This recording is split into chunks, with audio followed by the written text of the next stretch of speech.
When he was saying that it would have been nice to sleep in a free accommodation, was he actually confirming that indeed he slept in Nhlanhla's apartment?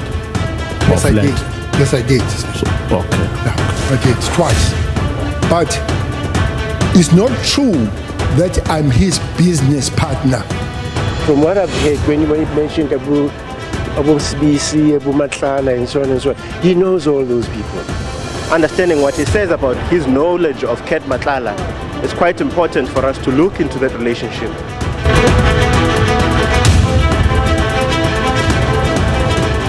Testimonies heard at the ad hoc committee as well as the Nhlanhla Commission. Very much still in sharp focus. It's topical, and it starts right now.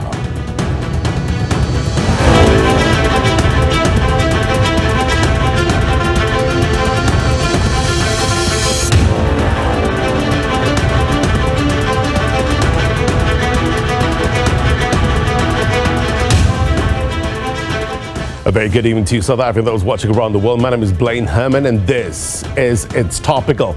Problems in the criminal justice system. I quote, somebody, somewhere must find a solution, and that solution must be quick. Otherwise, South Africans are going to be running helter-skelter. Who said that?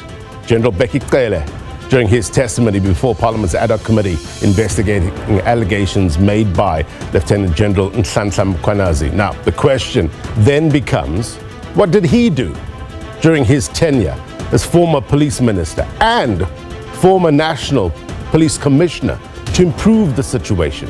What did you make of Cele's testimony? Once again, let's talk performance, let's talk substance.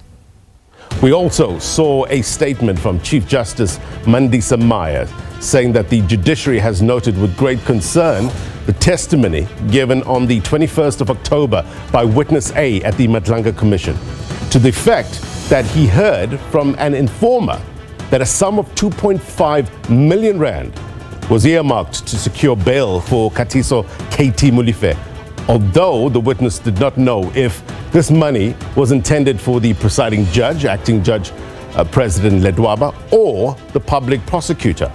Now, this testimony, an allegation yet to be tested, let's put that on record, and proved at this stage, still has the potential of damaging the integrity of the judiciary. Again, the question becomes, to what extent?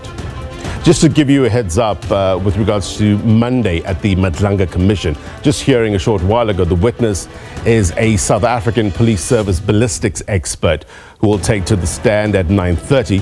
Two other witnesses will appear before the commission on Tuesday. A witness will testify remotely but on camera. And then on Thursday, witness C will return to the stand and again testify partially in camera. Look, this past week, the political killings task team, of course, the center of conversation. The process was wrong to disband it. Cele again, not mincing his words. Now, whether that's illegal or interference, he said he doesn't know. All he knows is that it was wrong. He went on to say that if he was the national commissioner and received this letter with a directive to disband, he would say, stay in your lane, minister. That's what he said, he would have said. Now, we will test the statement and bring in the better minds of the program tonight to get you a better understanding. Some context, always important. It leads us to the question of the week, and we ask you, what's your take on Bheki Cele's testimony?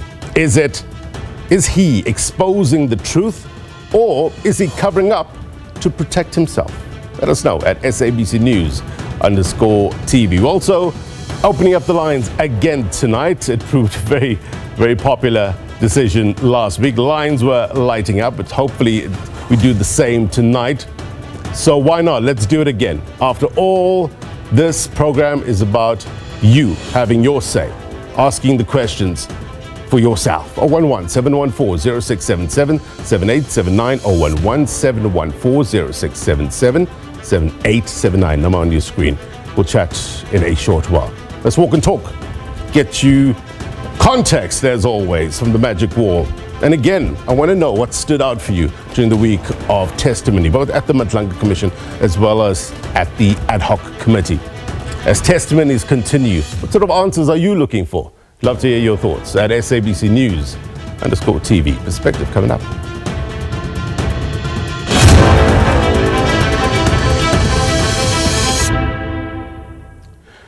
All right, let's get you that context. And as always, we turn to the magic wall, what we know and why it matters. The better mind of SABC News political editor Mzondile Mbeche joins me now live. Sir, good to have you on the program as always. Let's talk about some of the standouts. We know that Bheki Cele said that he met Kat Matlala December 2024. He said he didn't know him prior to that. Yeah. What did you make of how he described that relationship? Well, Blaine, I think what I found was that former minister was very candid about a lot of things, particularly with that relationship. But at the same time, perhaps it is the very candidness that tends to raise some questions as well.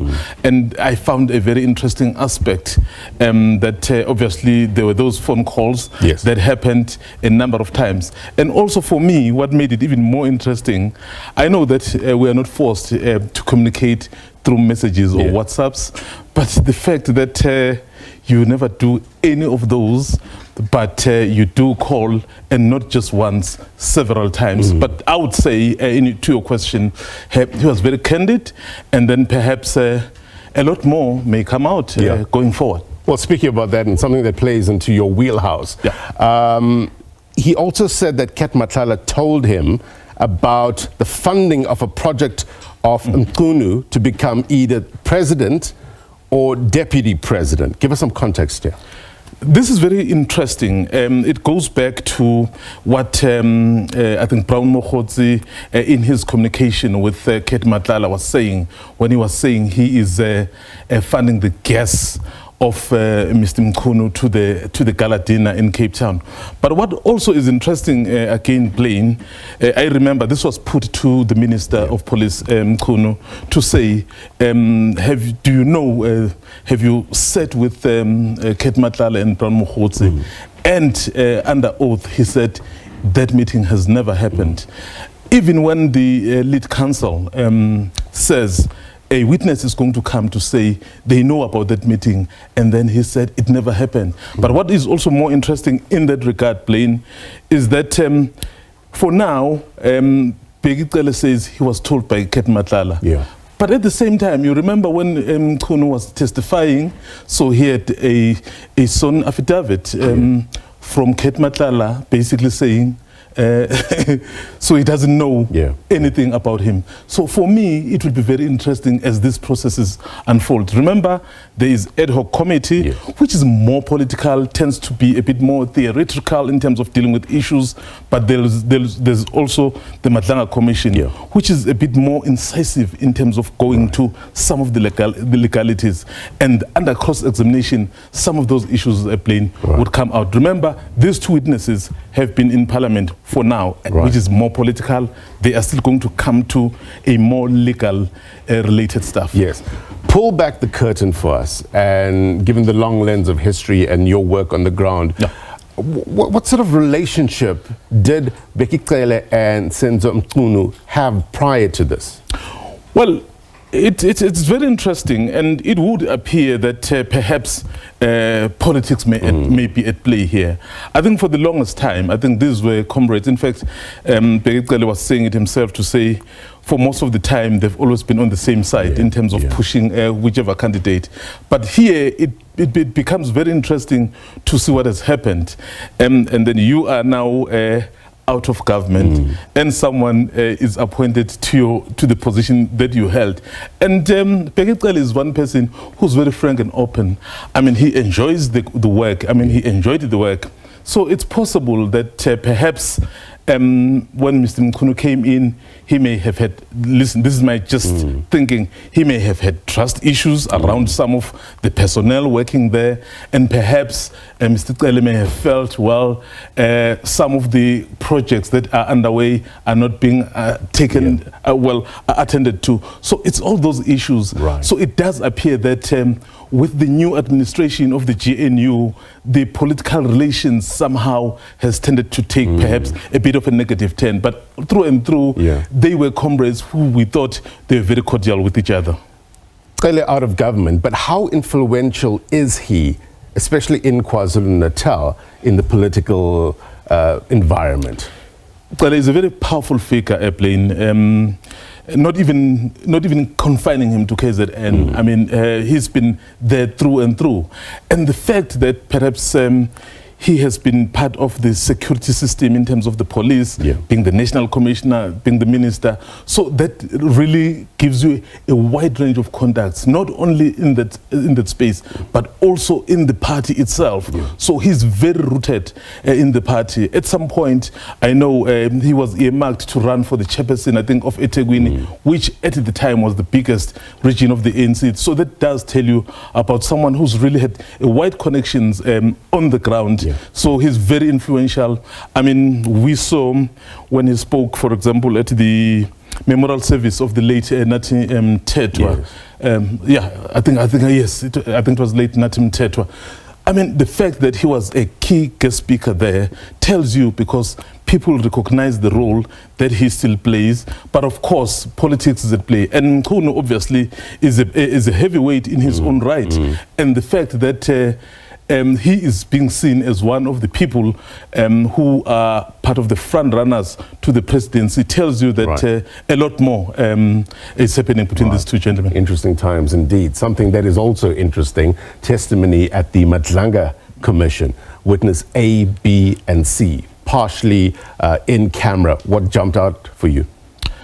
You know, what really struck, I think, most of us, but I think General Mkhwanazi had hinted that this network, this criminal network that he was speaking about was not confined to political figures or to, he basically said, even the judges, even the judiciary. Obviously, I mean, we are not naming anyone, but the fact that the kind of evidence is pointing to the judiciary, the last arbiter really for whatever disputes we have, is really a cause for concern.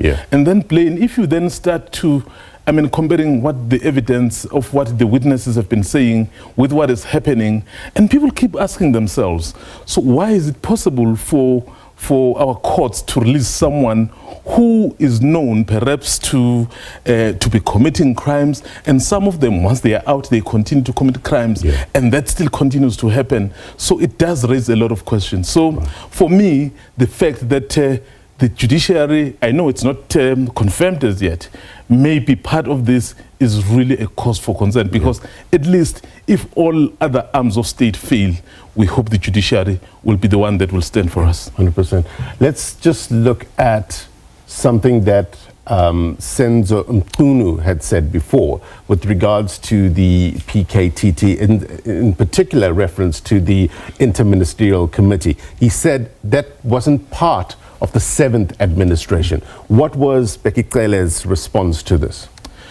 Well, that was quite interesting. In fact, that's where we also saw that maybe currently there's no, I think there's no love lost between the two men. So I don't know what went wrong where, because clearly the response of Cele was basically to say, I mean, what you are saying is actually not true, because this is what we established. And remember, when you were asking about the relations earlier, Plain, it's possible that some of these decisions could have made someone like Cele to feel undermined, and Mkhunu, being the minister now, would feel, I'm in authority, I need to do what I think is right. So given this kind of evidence, even going as far as to say it was wrong to de-establish it, whether legally or not, but it was wrong. So that tells you, because if, let's say, it's legal to do it, so can legal and wrong go together? You know, so that tells you that it is more political in terms of how it was managed. So where I think the ministers and the former ministers and perhaps the commissioners could have managed this was perhaps to be a bit politically savvy in dealing with these matters. Right. The president had spoken about this because he was solving a political problem. Right. Now, something that was very much interesting, Bheki Cele, on him staying at one of Kat Matlala's house, saying that, listen, it was a freebie. He's out of government, he's a pensioner, he thought it was a beautiful home, so he stayed. What's the big deal? Well, he may not be a minister of state right now, but he is a very important individual. Of course, who you associate with, people will judge you by that. Because people will say, you are not only associating with him now that you are out of government, it means you have been throughout. And then that may create doubt about you. That's why I was, at the beginning, I was speaking about that kind of connection between the two. Yes, you are saying we haven't spoken a lot of times, but that time in which you have met and those calls that you have made and even staying in that place, given the kind of scrutiny that is on this individual, tends to raise the very questions they're playing about you. Yes, you are not in government now, but remember, you are still a respected leader of the ANC. We have just spoken about you being invited to deliver a key message at the memorial of somebody that is very important, which means people still respect you. In fact, after that, there is a very informal word that he spoke about there, where he said, you South Africans are izinunu. That would be like you animals, something like that. It's loosely translated. So people are joking about it because what you say, people do take note of it. So whether you are in government or out of government, given the kind of status and the role you play in society, matters. People also take note of what you're saying, sir. Thank you so much. The better mind, that is SABC News political editor Mzondile Mbeche. Always important in terms of the context. Remember, we're opening up the lines on 011-714-0677-7879. Give us a call, pose your questions to our guests. We will take that in a short while. Now, let's go to a regular word on the street feature. Took to various streets of Johannesburg seeking diverse insights and perspectives on this topic, and this is what people had to say.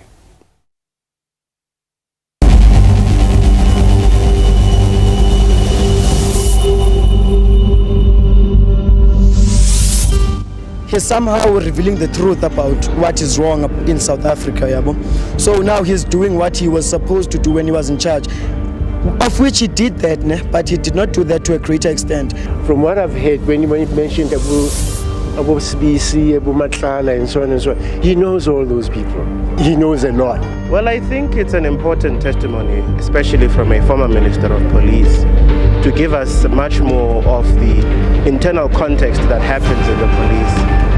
Understanding what he says about Mkhunu, understanding what he says about his knowledge of Kat Matlala, it's quite important for us to look into that relationship to verify the veracity of those claims. For him to say that we should not look at the drug cartel, we should look at the prison, for that mere fact that he knows already who are the culprits, but he can't say who are the culprits are. So how can you address a problem if you can't be direct with the problem? The problem is within the system. They are part of those who do this stuff, and they will keep on protecting them. Bheki Cele has no information at all of what's going on. He's just explaining certain things that are irrelevant to what he's been called for. In terms of him knowing the finer details, then there's some things that he might not be previewed of. And there are some things that he could be previewed of that he might not share. Appreciate your thoughts on this matter. Let's get the discussion underway. We've got lots to talk about. Just remember that number, 011-714-0677, 78 or 79. We'd love to hear your thoughts on the matter. We are joined again by the better mind. That is Donovan Williams, social commentator. Thank you, sir, for joining us. We will be joined by Tebogo Khaas in a short while from Public Interest South Africa. The number on your screen, 011-714-0677-7879. Please give us a call. We want to hear from you as well. Donovan, let me just start with you with regards to what I posed at the beginning in terms of the performance that we've seen of late and the substance that we're getting. What did you make of testimony, in particular, Bheki Cele? Yeah. I think Mzwandile Mbeje, the political editor of the SABC News, has done an excellent blow-by-blow account and possible consequences and what they could mean. But we need to say some of the quiet things out aloud. And the inserts from people on the street, I think, point to that. Bheki Cele had 2 public protector reports, damning ones. Had a Malloy panel of inquiry that called him incompetent when he was the Commissioner of Police, and then became the Minister of Police. He has never taken any responsibility, but he preaches on procedure today. Whilst he was there, he was regarded as incompetent. So what was his aim? And what comes out clearly, and this is a problem in South Africa, mainly within the governing party or the ruling party or the party in the main party of the Government of National Unity, the African National Congress, but it runs across political parties. We have a serious problem of factionalism in our politics. And what my analysis of what his testimony was, it was rooted in factionalism on one level. It was the battle for the presidency of the ANC being opened up. And that's what he came to do. To me, that was clearly his objective. And remember, as we grow up, we start to understand there can be more than one truth, contradictory truths for that matter. And so therefore, it doesn't mean what his criticisms of his successor in the sense of Senzo Mkhwanazi is not correct. It is correct, but the objectives of it is not necessarily to right the wrongs, to clean out our security cluster, which is a real problem, but to do factional battles. And those factional battles are real. Those factional battles are political parties operating as factions as well within our society. And we have a serious, serious problem in that regard. And we can't dismiss it. So that's the first level. The second level of it is, who was he speaking to them? Was he speaking to members of the ANC? Was he speaking to the political parties there? In my opinion, he was speaking to the gallery, and the gallery is the public. And the public, unfortunately, we are saddled with this matter right now across the board, in all our politics, in all our engagements. It's entertainment and theatre. You call it a performance, Blaine. You call it a performance, and it's an apt description. We are put in the place where the style ranks over substance. This is tabloid type news. We get caught up into the characters, unsavory and so forth. Bheki Cele or Senzo Mkhwanazi, wherever it is, whatever positions you seem to get, you seem to want celebrity status, as opposed to the burden of leadership. As a leader in society, you cannot be associating with people and staying at their houses. Neither should you be taking freebies. If you are in a committed relationship, is it okay to stay at somebody else's house? And that's the burden of leadership. Tebogo, Khaas, agree, disagree? Bheki Cele said a lot, but was it in the public interest? Certainly no. That's a straight answer I would offer you. Thanks, Blaine, and good evening to my fellow panelists in the studio with you. The fact of the matter is, he has done nothing in his lifetime in politics, especially since 1994, with the dawn of democracy, to act in the public interest. Bheki Cele has always been about Bheki Cele and nothing else. You'd recall instances when he lost, I think, money at an SAA flight, and he couldn't account as to what is the provenance of that money and how did he end up with so much money in his possession at the time. I think it was over 20,000 of that amount. And he just coughed it off, and nothing was investigated, nothing was done about it. You ask yourself, what was that money coming from and for what purpose? Because a minister or a public functionary shouldn't be dealing in cash. They earn their salary from what we pay them as taxpayers through the fiscus, which goes into their bank account. Him handling cash just started raising questions. And it also followed him even when he became National Commissioner, or when he was still National Commissioner at the time, with the issues around procurement of buildings in Pretoria, for which he was fired or he stepped down, but I think he left under a cloud.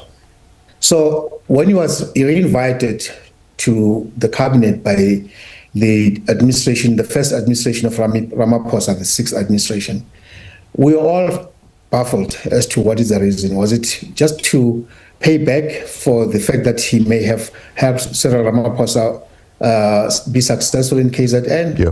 Because Bheki Cele had nothing that he could offer us as South Africans. But there he was the minister, and everything was all about himself. A Hollywood type of charade TV performances, donning his fedora hat and going into crime scenes and offering nothing, just talk and nothing really tangible. So the long and short answer of it all is Bheki Cele is not acting in the public interest, has never did. Even now, he's just there to save his skin before Parliament. Donovan, you've mentioned this before. I've heard you say this, that the important pillars of democracy is mandate and accountability. But in order for that to happen, you need transparency. Do you feel, from what you've heard from Senator Mkhunu, from Bheki Cele, that we're getting the whole truth and nothing but the truth? I'll even include General Mkhwanazi in this. Our democracy is made up of mandate, accountability, and you've got to have transparency. Otherwise, these institutions we've created, like even the SABC for that matter, which is a big part of our democratic landscape, if you don't have mandate and accountability, you don't have the transparency, how do you make certain that these institutions do what they're supposed to do? Because you wouldn't know. You can't do it by decree. You can't do it by just creating a board and hoping that it will happen. And unfortunately right now, and this is where we must be worried, is that when you go to this ad hoc committee and when you speak, what's the accountability from it? Do people really care? They have become so accustomed to nothing really happening. They rather get the entertainment of it, so that's the 5 seconds of joy, and then go on to their lives, which is difficult lives. The IMF has just released a report, or the report has just been released, saying that South Africans have become poorer over the last few years. And this is scary stuff. This is the real stuff. But when you have leaders needing to have lives of recording moguls as such, you know, needing to look like they're celebrities, is part of the problem. So how do you get mandate and accountability in that? No, you just get entertainment. And that's the problem we have, that our institutions, including Parliament, I know that Thembisa Fakuda said this in the last time, and I agree with him to varying degrees, that why did Parliament need to have this ad hoc committee while you still have the commission? Isn't this competing and trying to get your 15 seconds or 15 minutes of fame as well? What are we doing? How are we cleaning this up? I think both the President and the Secretary General of the ANC must somehow get a mandate to suspend members of the ANC directly and not wait for commissions of inquiry and so forth. Over and above, the state has to operate with a commission of inquiry and so forth. But there's something we need to be done, because this is not a 5-year problem. This is not a 10-year problem. This is a lot longer. That in reality, our justice, our security cluster and intelligence services seems to be an infiltrated, and it's always contested terrain, but it means you have people operating in the dark by themselves with whomsoever. So it meant at no stage we would have known that our former Commissioner of Police and Minister of Police was staying at a known gangster's house. Like all of these things are very scary, and it's supposed to wake us up. I've said previously that you've had a Minister of Intelligence's wife charged, arrested and jailed for drug trafficking. Cheryl Cele. And we just went on as a country. I remember covering that back in 2011, was it? Tebogo Khaas, is there a risk, though, of too much transparency and its impact on society's confidence in the very people that should be protecting us? I don't think there's anything like too much transparency, or there ought to be anything like that. Transparency is always welcome. Obviously, it has got its own limits. There are certain things that are best handled and dealt with behind the probing eyes of the public because of the nature of the security nature or any other consideration that may come. However, having said that, sunlight is the best. Sunlight is the best medicine, or something along those lines, you know. And therefore, would encourage the legislature to actually be transparent. In fact, just going back to the point that my colleague has just made, you'd recall what General Mkhwanazi said. He had said very clearly that there can never be peace between a policeman and a criminal. Now, assuming that Bheki Cele, as he still calls himself a general, and he wants to associate himself with the criminal justice system, what business did he have to meet and talk with a stranger on sensitive, because he said he had not met Nhlanhla at the time he was introduced to him by somebody else at that hotel, fancy hotel in Durban. And you ask us, what business do you have socializing with somebody like this, trying to help him on a tender from a department over which you had oversight? And you want us as members of the public to believe that, Bangladesh, that it is exactly what you're telling us. And it was it was an opener for me, or opened my eyes. Right. All throughout, before Bheki Cele came, we were thinking Parliament had this, were on the right track. I think they were asking probing questions. There was no such thing of playing to the gallery. All that went through the window. No serious questions really came when Bheki Cele was there, because they seem to have all been eating from his hands. He knew how to play them, and play them he did. So quite honestly, we need more transparency. I personally do not have a problem with the other forums, such as the National Assembly or committees of the National Assembly, probing this, because on the one hand, we must be mindful of the fact that the separation of powers, and if the judiciary wants to do something, that's their own business. They can do that.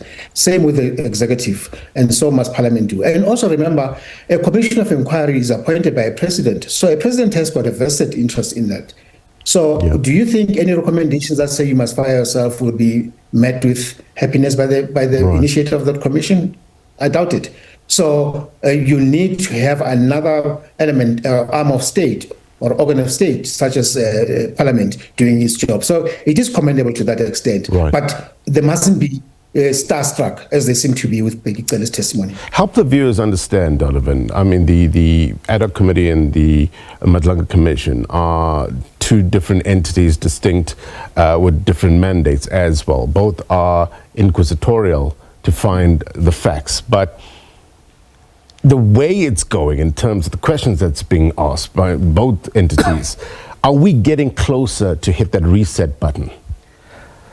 That is a tough question, because reset is a huge word. We're getting closer to understanding, to a degree, of all the different characters involved, of how infiltrated and sick things are. But we're getting no closer to having competent police. We are very far from that. So you have Parliament, you have the Commission, basically on the political killings task team, and maybe organized crime, syndicates, larger. But as we know, petty crime, we want to call it that, but with violence, with guns and so forth, people fearful of walking outside their houses, in suburbs and inner cities. It's clear, and everybody's being mugged. And you get the stories about police just basically being clerks. You just fill it in. You're not going to really get investigations and so forth. Who's training the police? Right. So when Parliament, when this commission and so forth, it's cherry picking. The real problem is incompetence of our institutions. That's why mandate accountability, and this is why there must be transparency. Even in intelligence, yes, you're supposed to keep things away, but you've had a situation where the head of police intelligence was paying gangsters money, and you could hide it, and their family, and his own family. So I want the transparency. For the time being, until they earn the right, the intelligence has to be transparent in our country, including as well, because they've used it for corrupt purposes, and they've used it to get involved in factional party battles and so forth, and this, that, and the other, and dealing with enemies, your own personal enemies. So then only you can have reset. But more than that, we want plans to make our police competent, professional. You cannot have a situation where you have somebody writing today in one of the Sunday newspapers commending the private security that seemed to have saved so many people during COVID, and not having competent police. Right. A state cannot, the deal with government or with the state is you deny some of your rights and you give the right of violence to the state, to the government. You give them that right. You take away that right of yours. But you don't feel safe when you see police itself. And so clearly, we're not getting closer to sorting out our justice system, all of those agencies. We're only getting some stories about how badly our leaders within there can operate across parts. I mean, Mkhwanazi's input in particular made us even more scared. That there is nice stories, but if there's no programs come out to do the reset, then we are just talking for talking's sake and for election battles and smearing each other, and that will just continue. Let's hear what our viewers have to say. We asked you to give us a call, 011-714-0677-7879, but we also want to take your comments on social media via Facebook as well as X at SABC News_TV. Let's hear from Henry. Henry Dube says, I'm convinced that he is telling the truth. He didn't only do that, but he also taught us secrets that were not told to us all along taking place within SAPS. Furthermore, he shared some insight as to where to focus, possible solutions in attempting to fix things. He did all this almost without referring to notes on a piece of paper and without legal assistance. I see honesty and leadership. The man spoke from the heart, says Henry. Let's take one more before we go to break. Letu says he is buying public sympathy. We've got time for two more. Hlumelo says Bheki Cele's testimony appears to be a mix of both defending himself and potentially telling the truth. He's defending his actions and relationships, particularly with the Vusi Muzi Cat Matlala, while also shedding light on alleged wrongdoings within the police department and potential political interference. Let's take one more. Lewis says, I was impressed throughout. His way of presenting his point of view and knowledge are outstanding. Always calm and confident on his answers. Congratulations to the general. Which general? Bheki Cele. Once a general, always a general, right? We appreciate your thoughts on this matter. Please continue to send it to us at SABC News_TV 011-714-0677-7879. That's the number to dial. We'll take some of your calls after the break. Stay with us.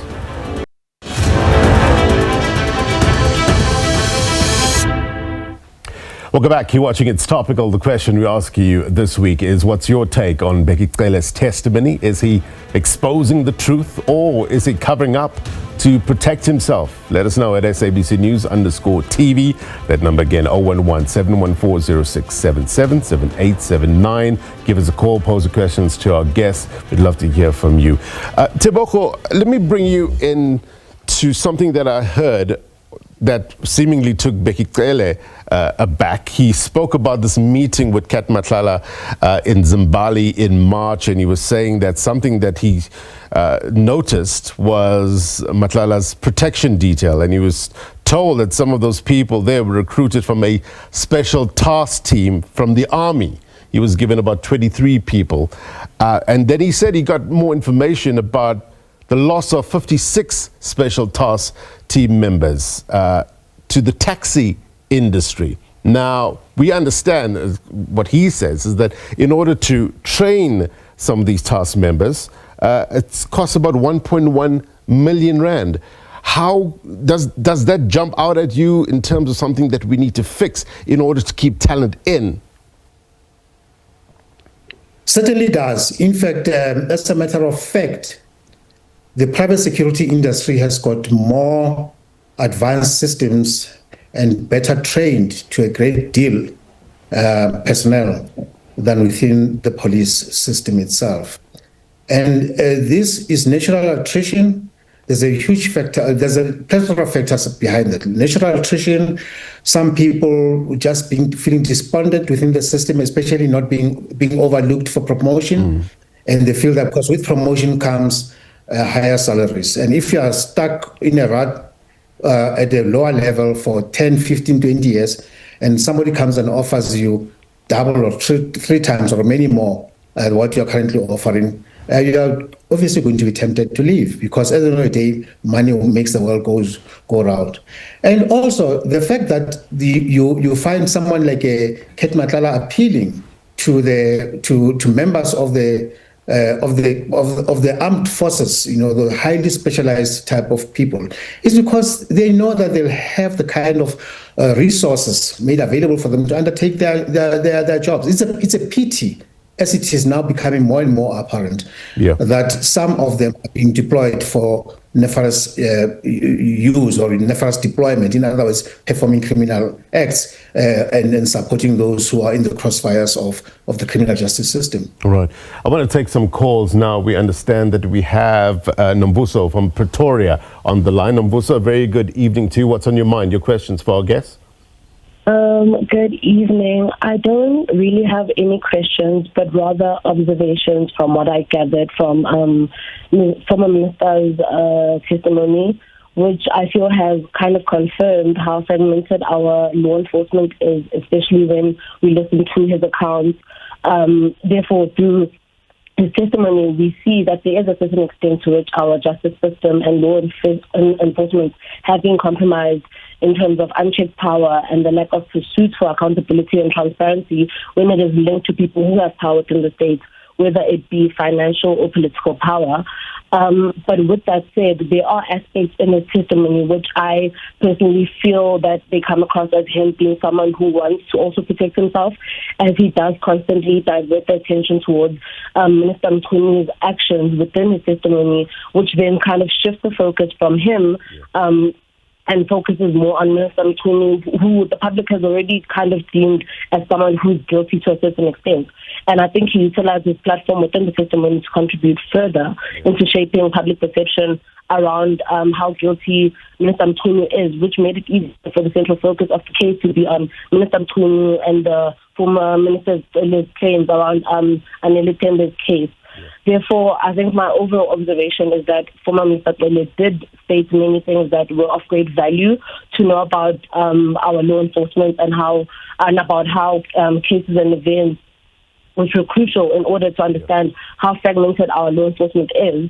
But within that, he also did utilize the testimony as a way to shift a lot of focus from him and any alleged involvement he could have had, which makes it seem like there is something he is slightly covering up through his selective truths that he chose to tell, which protects him. No, so just before I let you go, I mean, when you're listening to all of this, the pulling back of the curtain, so to speak, and getting this window into some of the realities on the ground, what sort of impact is it having on you personally with regards to your confidence in the justice system? I think already as a young person within this country, there's so many complications that we have, or so many challenges that we have when it comes to us trusting law enforcement and the justice system as a whole. But this kind of proves that to some degree we should be skeptical, or we should push for the government to really look at the justice system and law enforcement under a very tight microscope, because now we are seeing the fact that there are so many things that go on behind the scenes that make people in power go unchecked, which is a major issue for our democracy, because we're trying to build this transparency and level of accountability within our system and our legal system. But now there's proof that's showing that there are things that kind of threaten that, which is very dangerous as, for me, a young person who's going to go up into this in the country and wants to make a difference, because now it's like, can any difference be made if already it's this fragmented? Nombuso, thank you so much for your call. Nombuso calling us from the capital tonight. Appreciate it. We have another caller. Control, just tell me the name again. Liko. Liko is calling us. Liko, a very good evening to you. Good evening. How are you? I'm better than I deserve. What's on your mind? Oops, we lost Liko. All right, Liko, try to call us again. From what Nombuso was saying, Donovan, in practical terms, these allegations, to what extent is it a threat in real terms to our democracy? I think if your security cluster, including intelligence, seems to be infiltrated in different ways, either by corrupt criminal elements or people with political interests, across party politics. It's just a matter of time. It's obviously has to have an international link. I mean, South Africa's placement within the continent as a place to move goods, whatever, contraband, whatever, is quite important. In that way, we sit between two oceans. Not many have that. Countries have that, and we're not landlocked. So all those things point to that we have to put our security system right. And how you're going to do about it, government has to think about it very carefully, the cabinet in particular, political leadership, parliament included. And do you have to say all leadership must come forward and disclose everything they think is necessary? Because that's the transparency you want. And then make judgment calls on it. But then at the same time, you must also disclose. Those who are being disclosed to must also disclose. Because there's just too many things. I mean, every day you open up a newspaper, or every week, maybe I shouldn't say every day, you find out about some person in some government type institution who has used the money for whatever, been from a school principal to a head of a CETA to a head of an agency or fund or something, and it's too much. Nomvuzo from the capital is not just a young person, she's an insightful person.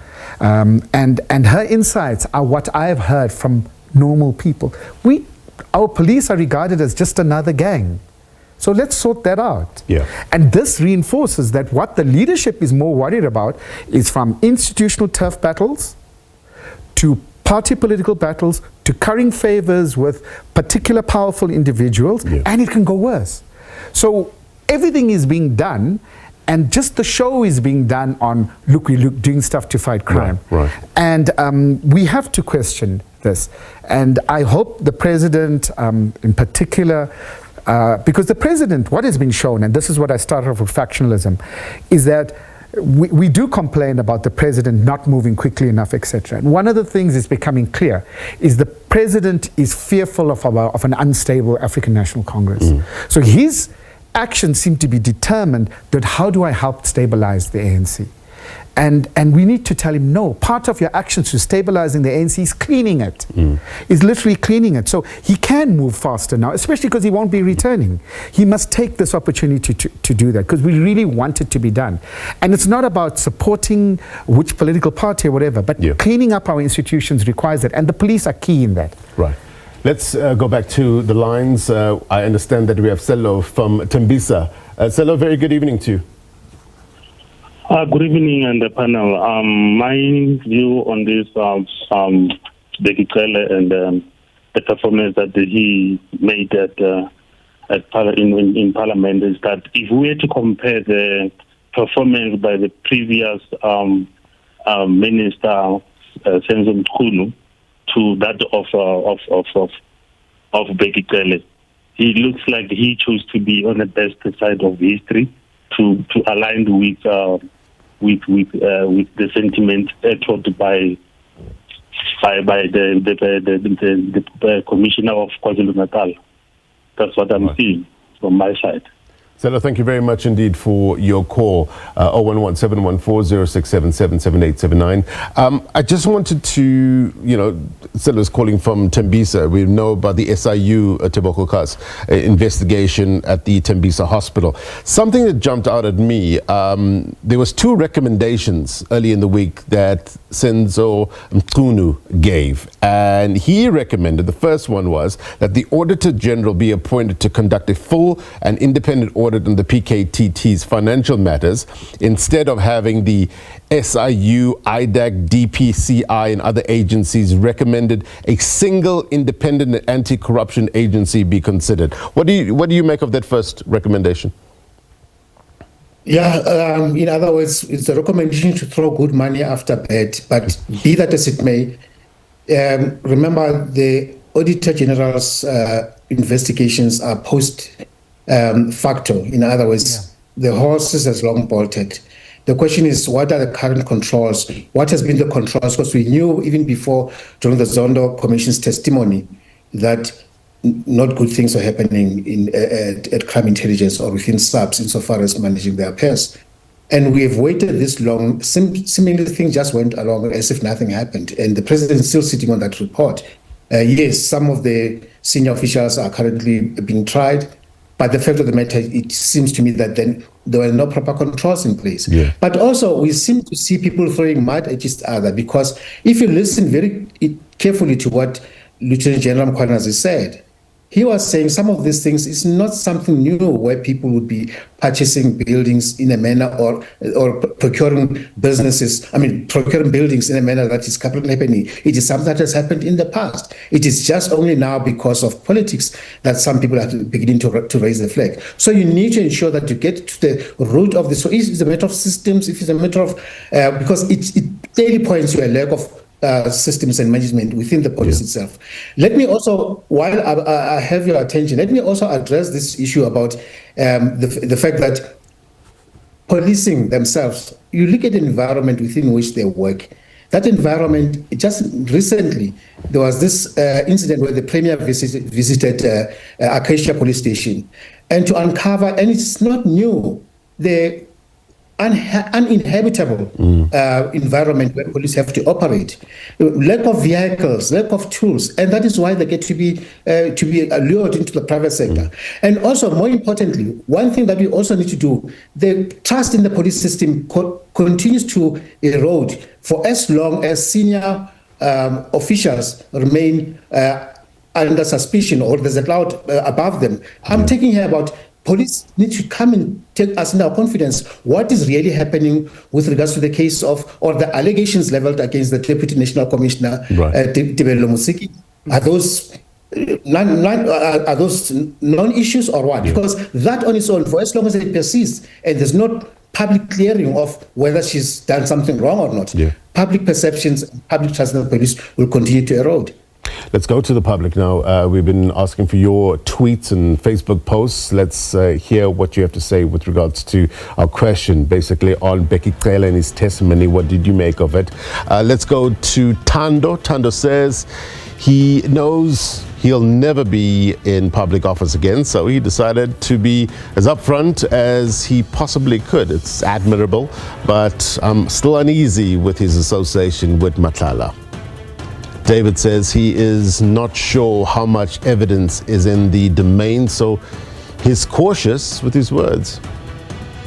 And let's go take one more. I Am Fabulous didn't want to waste the committee's time. He cut straight to the chase and told us what he knows.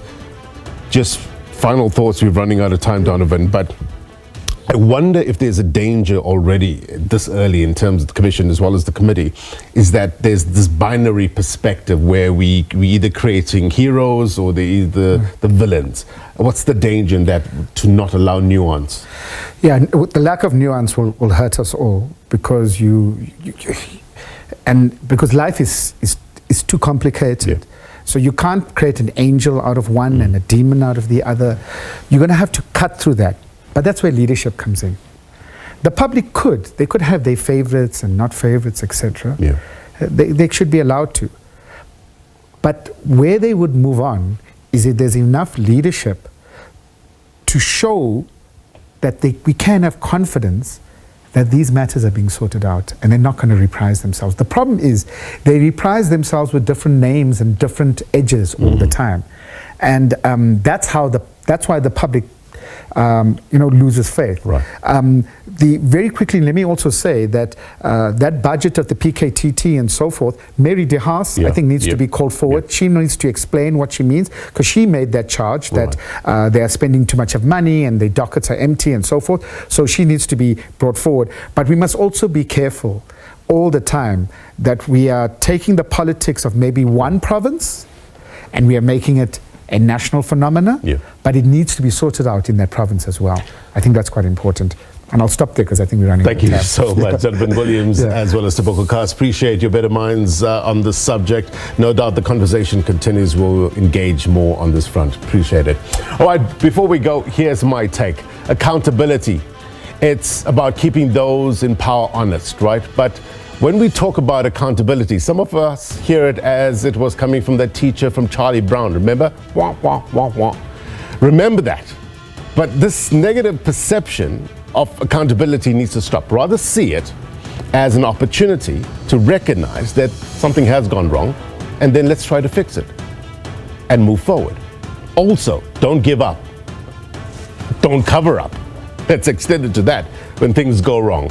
Don't throw your hands in the air and say, oh, well, if I can't beat them, let's rather join them. No, you're bound to lose a few battles in the war against corruption. Your record won't be perfect. But again, I say, don't let perfection be the enemy of progress. And that's my take. If you miss anything on this program, then be sure to watch this episode's Topical on YouTube as well as SABC+. If you're watching a repeat of this program, then as always, the news continues. Unwrap Africa up next with Bheki Cele, followed by G20 Focus with Tula Sizwe at 8:30 tonight, where they'll be asking the question, how can Africa accelerate an inclusive digital economy? Stay tuned for that. Until next week, my brothers and sisters, take care. Bye-bye.